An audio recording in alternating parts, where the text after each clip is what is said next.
আসসালামু আলাইকুম প্রিয় শিক্ষার্থী বন্ধুরা, আশা করি তোমরা ভালো আছো। আমিও তোমাদের আশীর্বাদে ভালো আছি। অনেকদিন পর আবার হাজির হয়েছি তোমাদের সাথে ক্লাস নিয়ে কিছু কথা বলবো। সেই কথা প্রসঙ্গে যে কথাগুলো আমি বলবো, যে অনেকদিন শিক্ষা প্রতিষ্ঠান বন্ধ ছিল, বন্ধ থাকার কারণে তোমাদের অনেক লেখাপড়ার বিঘ্ন ঘটছে। সেই কারণে তোমাদেরকে একটু লেখাপড়া মনোযোগী হওয়ার জন্য আজকের অনলাইন ক্লাস কিছু কথা বলবো। আমার পরিচয় দিচ্ছি, আমি গোলাম মোস্তফা, সহকারী শিক্ষক, কামারকাঠি বালিকা মাধ্যমিক বিদ্যালয়, নেছারাবাদ, পিরোজপুর। আজকের আলোচনার বিষয় ষষ্ঠ শ্রেণীর তথ্য যোগাযোগ প্রযুক্তি ধারণা সম্পর্কে তোমাদের কিছু কথা বলবো। তো আজকের প্রথম অধ্যায়ের পার্ট 1 থেকে কিছু প্রযুক্তি সম্পর্কে তোমাদের কথা বলবো। যে তোমরা জানো যে প্রযুক্তিটা আসলে কি। তথ্য প্রযুক্তিটা আমাদের খুব পরিচিত। আমরা যখনই লেখাপড়া করি তখনই আমরা তথ্য প্রযুক্তির বই যখন ধরি তখনই আমরা অনেক ঘটনা, অনেক কথা আমরা দেখতে পাই এবং শুনতেও পাই। আর প্রযুক্তির অনেক উদাহরণ আমাদের চারপাশে ছড়িয়ে আছে।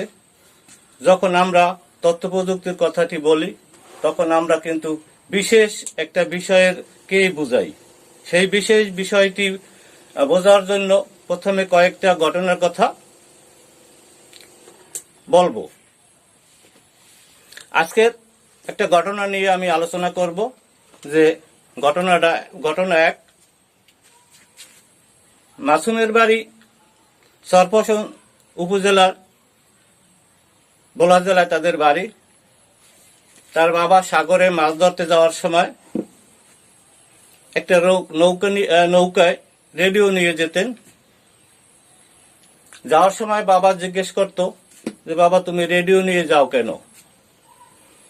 বাবা উত্তর দিলেন, সমুদ্রে অনেক সময় ঝড় তুফান হয়, আবহাওয়া শোনা যায় না, তাই এগুলো শোনার জন্য আমি রেডিও সাথে নিয়ে যাই এবং ঝড় বৃষ্টি যখনই সংকেত দেয় তখনই শুনতে পাই। তখন আমরা কি করি, সাগরের থেকে আমরা নিরাপদে আশ্রয় গিয়ে জীবনযাপন করি। এই গেল একটা ঘটনা। আরেকটা ঘটনার কথা আমি বলবো। যে নেত্রকোনা জেলার আটপাড়া উপজেলার কৃষক ইউনুস একদিন বাংলাদেশ টেলিভিশনে কৃষি দিবানিশি অনুষ্ঠানটি দেখছিলেন। সেখান থেকে জানতে পারলেন স্ট্রবেরি নামে একটা বিদেশি ফল বাংলাদেশেও চাষ করা সম্ভব। ইউনুস খুব উৎসাহী হয়ে একদিন চিন্তা করলো যে এই ফলটাও বাংলাদেশে চাষ করব এবং এই ফলটা খুব সুস্বাদু। তাই ইউনুস এই পুষ্টিকর ফলটি চাষ করতে শুরু করলো এবং সে এই ফলটি বাজারে বিক্রি করে অনেক টাকা লাভবান হলেন। যেমন 1,50,000 টাকা তিনি আয় করলেন। তাহলে চিন্তা করো যে টেলিভিশনের মাধ্যমে সে কৃষক ইউনুস যে জিনিসটা দেখতে পারলো, যে এই ফলটি চাষ করে যে পরিমাণ লাভবান হয়েছে, তা যদি আমরা সবাই করি তাহলে বাংলাদেশটা আরো স্বনির্ভর, আরো উন্নতি হবে। এরপরে আমি আরেকটা ঘটনা বলবো। যে শ্রাবণী 5ম শ্রেণীর সমাপনী পরীক্ষা দিয়েছে। তার মা বাবা ভেবেছিলেন পরীক্ষার ফলাফল জানতে স্কুলে যেতে হয়। অবশ্য এটা ঠিক, আগে যখন এই প্রযুক্তি ছিল না তখন আমরা স্কুলে বা সেন্টারে গিয়ে লাইন দিয়ে দাঁড়িয়ে থাকতাম, কখন আমরা পরীক্ষার ফল পাবো, অপেক্ষায় থাকতে হতো। এখন আর সেই অপেক্ষায় থাকতে হয় না। তার কারণ এখন মোবাইলের মাধ্যমে, SMS এর মাধ্যমে অনেক পরীক্ষার ফলাফল আমরা জানতে পারি। যেমন একটা বিশেষ নম্বরে এবং রোল নম্বর, বোর্ডের ID লিখে একটা SMS পাঠালেই ফল চলে আসবে। তার বাবা প্রথমেই বিশ্বাস করতে চাইলেন না যে এইভাবে পরীক্ষার ফলাফল পাওয়া যায়, কিন্তু আসলে জিনিসটা খুবই সত্যি এবং বিশ্বাস করলো যে তথ্য প্রযুক্তির মাধ্যমে যে অনেক ফলাফল ঘরে বসে পাওয়া যায়, ঘরে বসে অনেক প্রশ্নের উত্তরও দেওয়া যায়, সেটা তিনি জানতে পারলেন। এরপরে আমি আরেকটা ঘটনার কথা বলবো, যে ঘটনাটা হচ্ছে এই বছর জাতীয় রচনা প্রতিযোগিতার বিষয় ছিল বাংলাদেশের মুক্তিযুদ্ধ।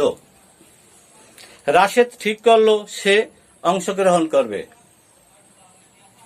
কিন্তু মুক্তিযুদ্ধের কোনো কিছুই সে জানতে পারে নাই বা জানে না। তখন সে খুব চিন্তা করলো যে আসলে মুক্তিযুদ্ধ বিষয়ে কিছু প্রতিযোগিতায় অংশগ্রহণ করলে তাকে তো কিছু জানতে হয়। তখন সে হঠাৎ চিন্তা করলো যে ইন্টারনেটের মাধ্যমে মুক্তিযুদ্ধের বই ডাউনলোড করে সেটা থেকে সে বই পড়ে অংশগ্রহণ করলো এবং কম্পিউটারের সামনে বসে বাবার সহায়তা ইন্টারনেট থেকে সে এইগুলো পড়াশোনা করে রচনা লিখে সে পাঠিয়ে দিয়েছে। তাহলে দেখো, আমাদের অনেক সময় এইগুলো আমরা জানতে পারতাম না, লাইব্রেরিতে অনেক সময় এইসব বই থাকে না, দোকানে থাকে না। তো হঠাৎ করে সে যে চিন্তাটা করলো যে কিভাবে বই পাওয়া যায়, সেই চিন্তা করেই সে রচনা প্রতিযোগিতায় অংশগ্রহণ করলো। এইভাবে